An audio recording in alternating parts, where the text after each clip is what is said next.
তুমি আমায় চাঁদা দাও, আমি তোমায় ধান্দা দেব। গত 5 আগস্ট 2024 ছাত্র জনতার অসহযোগ আন্দোলনের মুখে বাংলাদেশের তৎকালীন প্রধানমন্ত্রী শেখ হাসিনা টানা 15.5 বছর দাপটের সঙ্গে দেশ শাসন করে প্রধানমন্ত্রী পদ হতে পদত্যাগ করেন। এরপর অতি অল্প সময়ের মধ্যে ঢাকা হতে বিমান বাহিনীর একটি বিশেষ বিমানে করে ছোট বোন শেখ রেহানাকে নিয়ে ভারতে চলে যান। তার এই দেশ ত্যাগের পর বাংলাদেশে কিছু বিশেষ ব্যক্তিবর্গের গ্রেফতারের খবরে বিভিন্ন গণমাধ্যমে অলিগার্ক শব্দটি বহুল ব্যবহৃত হয়। এর মধ্যে রয়েছেন তৎকালীন প্রধানমন্ত্রী শেখ হাসিনার বেসরকারি খাত উন্নয়ন বিষয়ক উপদেষ্টা সালমান এফ রহমান, এস আলম গ্রুপের চেয়ারম্যান সাইফুল ইসলাম, বসুন্ধরা গ্রুপের ব্যবস্থাপনা পরিচালক সায়েম সোবহান আনভি সহ আরও অনেকে। অলিগার্ক।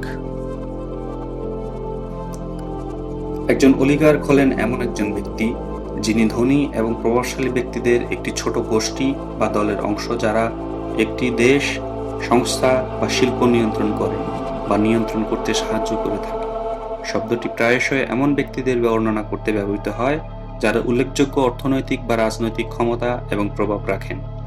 তারা সমাজ কিংবা রাষ্ট্র ব্যবস্থায় একচ্ছত্র নিয়ন্ত্রণ নেন, যেন সাধারণ জনগণের জীবনযাত্রার মান এবং অবস্থান নির্ভর করে তাদের সুযোগ সুবিধা ও ইচ্ছার উপরে।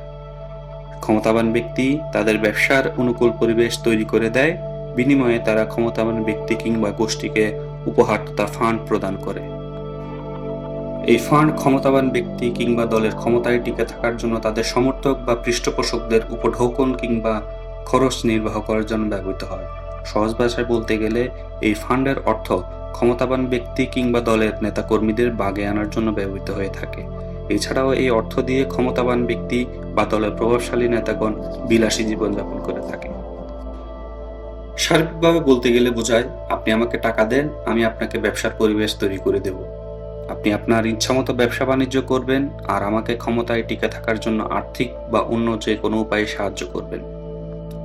তবে এখানে বলা প্রয়োজন, উক্ত অলিগার্ক ব্যক্তিদের ক্ষমতাবান ব্যক্তি বা দল যে ব্যবসার অনুকূল বা সহজ পরিবেশ তৈরি করে দেয় তা যে কোনো মূল্যে হতে পারে। সেটি সাধারণ মানুষের বা দেশের জন্য যতই ক্ষতি ডেকে আনুক না কেন, এই ব্যবসা বৈধও হতে পারে, আবার সেটা অবৈধও হতে পারে। এই প্রথাটি রাশিয়া ফেডারেশনেও প্রচলিত। ভ্লাদিমির পুতিন অনুরূপ উপায়ে ক্ষমতা কুক্ষিগত করে রেখেছে 31 ডিসেম্বর 1999 সাল থেকে। রাশিয়ার কিছু বিখ্যাত অলিগার্করা হলেন রোমান আব্রাহামোভিচ, যিনি 2003 সাল হতে 2022 সাল পর্যন্ত ইংল্যান্ডের বিখ্যাত ক্লাব চেলসির মালিক ছিলেন। এছাড়াও রয়েছেন মিখাইল প্রখরভ, গেনাডি টিমচেনকো, আলিসার উসমানভ।